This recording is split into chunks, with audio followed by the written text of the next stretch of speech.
Salut les petits enfants de la forêt, et puis encore moi. Alors, de passage à Montréal, j'étais en train de faire un peu l'inventaire de l'appartement, et qu'est-ce que je trouve dans la penderie? Une masse. Bon, alors je vois pas mal de trucs qui me servent plus à rien, je me dis tiens, je vais les vendre.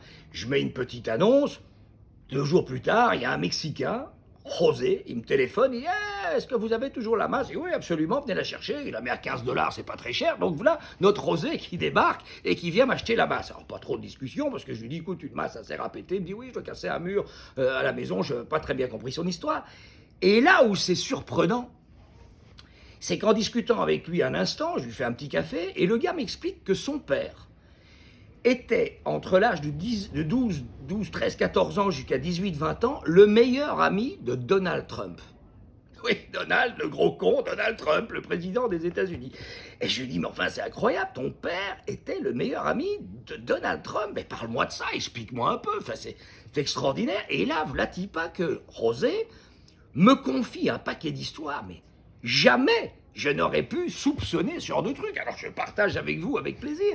Il se trouve, alors premièrement, un truc que personne ne sait, c'est que Donald Trump, sa mère, sa propre mère, est une petite cousine d'Eva Braun.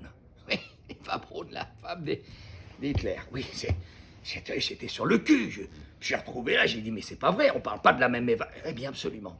Et ce qu'il faut savoir, parce qu'il m'a dit un paquet de trucs, je vous livre tout plic-ploc, à moi comme ça, c'est parce que ça, j'ai trouvé ça invraisemblable. Vous savez que moi, j'adore découvrir ce qui s'est passé dans la vie des gens. Et là, il paraît que quand il était gamin, le mec, il n'arrêtait pas de bouffer des suppositoires à l'eucalyptus. Donc, bouffait des trucs, ce qui lui donne aujourd'hui ce côté d'une face un peu plissée. C'était pas bon, l'eucalyptus, au lieu de se le garer dans le cul, lui, il les bouffait.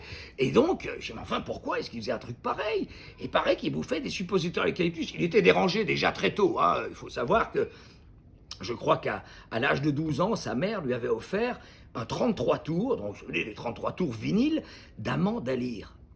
Donald Trump qui voit son 33 tours, il n'aime pas du tout, il le balance, le 33 tours part comme un boomerang, lui revient en pleine gueule, et c'est là que ce 33 tours l'a scalpé. Et donc, pour pas se faire engueuler, il a remis toute sa touffe, il a agrafé pour pas se faire engueuler par sa mère, qui, je rappelle, avait un côté un peu allemand.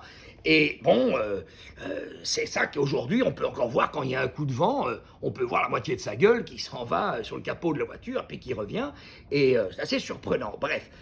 Et alors, ce que j'apprends aussi, qui est complètement extraordinaire, c'est que la première relation sexuelle de Donald Trump... Alors, Donald, pourquoi il s'appelle Donald? Tout simplement parce qu'il adorait bouffer du canard. Alors, rapport à Donald Duck, sa mère l'a appelé Donald, c'est aussi con que ça.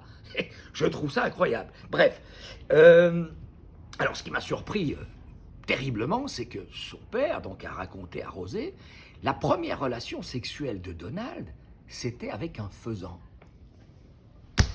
Putain, le mec, il a enculé un faisan, quoi. Le mec, il dirige un pays aujourd'hui, il a fourré un putain de faisan, quoi.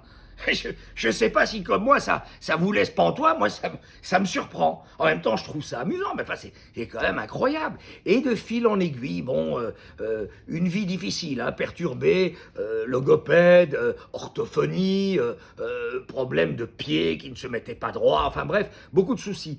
Et déjà tout petit, il s'amusait à piquer dans tous les monopolies de ses potes, tous les billets, il se les fourrait dans les poches, une espèce de besoin maladif de montrer son fric comme ça.